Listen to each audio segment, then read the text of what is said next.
tanggapannya soal Mas Ganjar sendiri sosoknya seperti apa dan sekarang dipasangkan dengan Pak Mahfud MD? Ya, saya kira ini satu pasangan yang cocok banget ya. Nah, kan kita tahu kan kalau ditanya orang satu kata, apa sih akar masalah di negara kita? Itu satu, korupsi. Nah, kalau untuk atas itu bagaimana? Selain transparansi, butuh kepala yang berani lurus gitu loh. Kan banyak juga orang jujur, tapi tidak berani menyuarakan kejujuran atau melawan, tau nggak? Nah begitu Pak Ganjar kemudian saya kenal sama-sama di Komisi 2 DPR ya. Ini orang berani vokal nih ngomong nih. Nah ngomong enggak gitu loh. Nah ini berani. Misalnya kita waktu itu pernah, tadi saya ada cerita sama beliau juga. Kita waktu itu memang agak beda partai, saya dari Golkar waktu itu. Mereka suka ledekin, ini baju kuning kok dalamnya merah nih, kok sama Pak Ganjar sama. Jadi kalau kita kan dia pimpinan kan ya, kita ngomong apa kita suarakannya sama, gitu loh. Misal soal IKTP gitu kan, kita bisa suara yang sama, ngapain bikin IKTP gitu loh. Kalau bisa dengan bank apa segala macam gitu kan, nah kita bisa mirip lah bahasanya lah.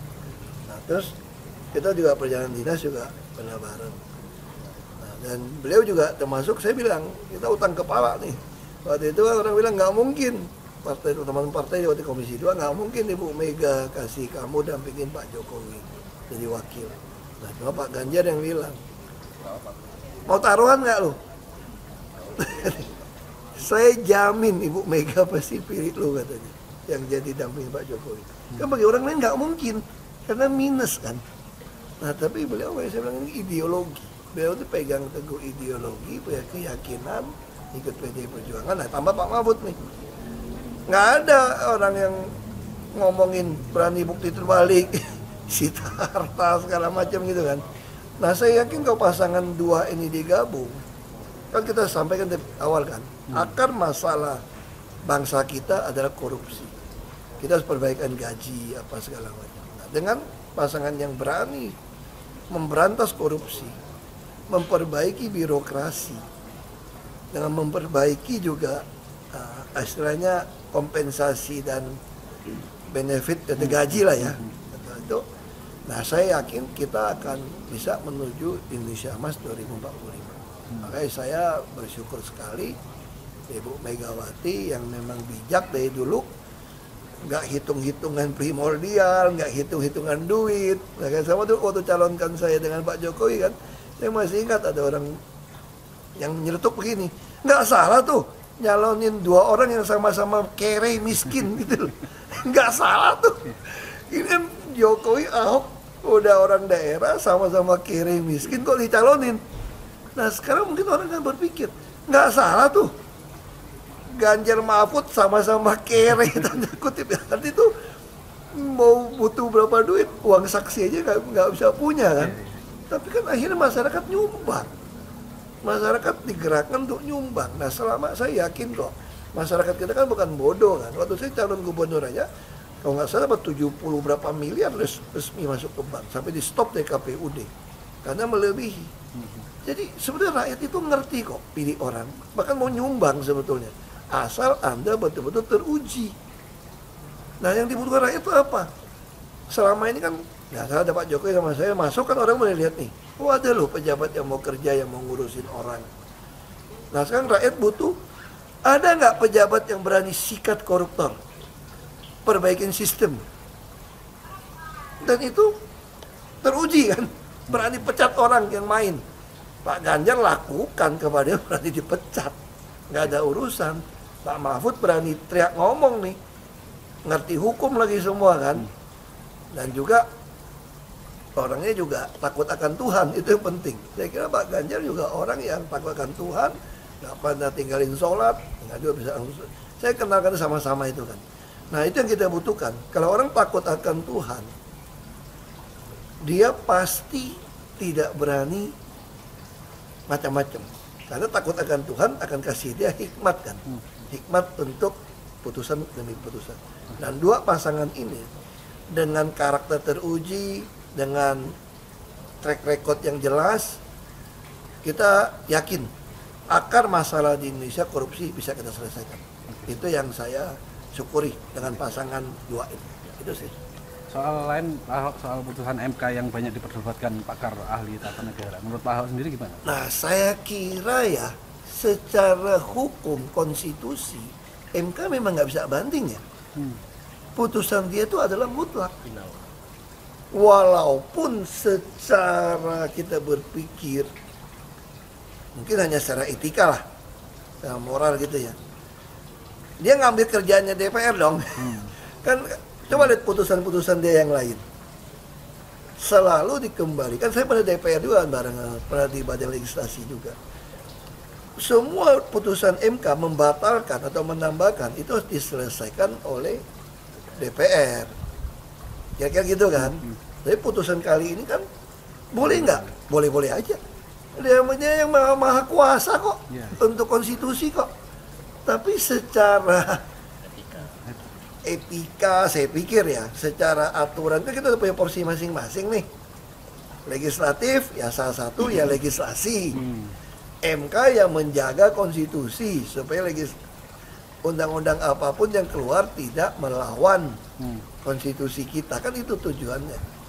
Nah, jadi saya pikir ya dia putuskan ya kita harus terima sebagai warga negara, itu memang putusan tertinggi kok. Sama kayak BPK putusin apa, walaupun ada yang ngaco, oknumnya juga saya terima kan BPK kan, karena dia memang yang maha tinggi, nggak bisa digugat, gugat juga ke dia.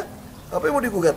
Terus ada yang bilang ini kan jalan untuk Gibran sebagai maju sebagai cawapres dan katanya akan saya kira jalan nggak jalan bagi saya sah-sah saja kalau mereka mau putuskan. Kalau Gibran akhirnya maju berkat keputusan ini, gimana pendapat Pak Ahok? Ya mau pendapat saya tergantung rakyat mau pilih atau enggak. Betul nggak? Nah, yang pasti kalau buat saya dibandingkan misalnya Pak Gibran jadi maju gitu, Mas Gibran gitu ya. Ya saya pilih Ganjar sama Mahfud lah, karena lebih teruji kan. Anda jadi wali kota baru 2 tahun 3 tahun kan belum teruji juga. Ini bicara nyali nih, saya bilang nih, karena korupsi kan udah jadi akar semua masalah. Nah, mungkin Anda jujur, Anda boleh jadi orang jujur. Yang kita butuhkan sekarang ini jujur dan berani. Kalau cuma jujur nggak berani nggak ada guna. Berani nggak jujur lebih celaka juga. Berani nyolong lebih celaka. Tapi kan jujur, saya yakin. Tapi Anda berani nggak? Dan Mas Gibran belum terlalu berpengalaman menghadapi berbagai macam. Nah, jadi kalau Ibu Mega selalu ngomong begini, kalau saya ketemu ngomong, kenapa beliau bisa pilih Ganjar, kenapa bisa pilih saya maju ke DKI, tapi Pak Mahfud, beliau selalu katakan, ini urus negara loh, mau jadi presiden loh. Kalau Anda belum lengkap, belum pernah di legislatif, belum nasional ya maksudnya DPR, kan DPR kan boleh ngerti nih, pemerintahan seperti apa. Anda belum pernah di eksekutif, yang tingkat provinsi, Anda nggak ngerti jadi presiden nanti. Ini bukan soal belajar-belajar, coba-coba loh. Ini negara dipertaruhkan untuk 2045.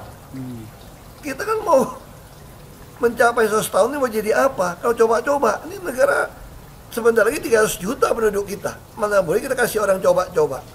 Saya tidak meremehkan anak muda ya. Anak muda bisa lebih kreatif gitu ya. Tapi bicara tata negara, harus mengerti konstitusi. Anda bukan hanya untuk berani untuk maju. Kalau cuma berani maju, banyak bisa kita pilih orang berani maju. Tapi yang lengkap dengan track record, ini kan butuh waktu pembuktian. Saya tidak meremehkan orang muda. Orang muda, Anda harus berani tunjukkan bahwa Anda bisa tidak kalah sama orang tua. Saya setuju. Betul kan? Tapi juga orang tua juga jangan mengatakan saya sudah tua. Enggak juga. Karena proses sebuah pengalaman hidup ini, apalagi ngurus negara, Anda butuh pengalaman.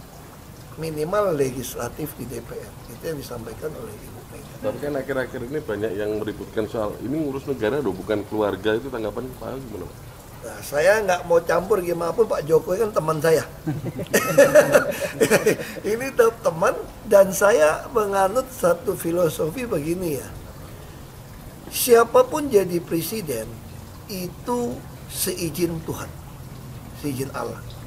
Maka saya respect, tetap hormat kepada presiden, sekalipun bisa mengecewakan atau apapun, tapi saya harus hormat karena itu ada jabatan yang Tuhan berikan. Jadi kalau soal walaupun hormat teman ke pasangan, ya saya pasti pilih Pak Ganjar dan Pak Mahfud yang lebih pengalaman. Saya tidak mau anak cucu saya harus nunggu sekian tahun lagi kayak pengalaman Jakarta gitu kan, nunggu lagi mundur. Males sudah. Jadi kita nggak usah coba-coba deh, udah jangan dengerin janji-janji manis orang, buktikan aja selama ini bagaimana. Nah Pak Ganjar kebetulan saya bukan satu partai, saya satu komisi dengan beda partai tapi bisa sama, artinya kan frekuensinya mirip lah ya, baru bisa ketemu kan. Nah, kalau nggak kan nggak ketemu. Kalau kamu suka ngerokok, aku nggak, kan pasti susah sama teman kita, kira-kira gitu kan. Nah kita mesti chemistry-nya ada nyambung, baru bisa cocok gitu. Itu sih.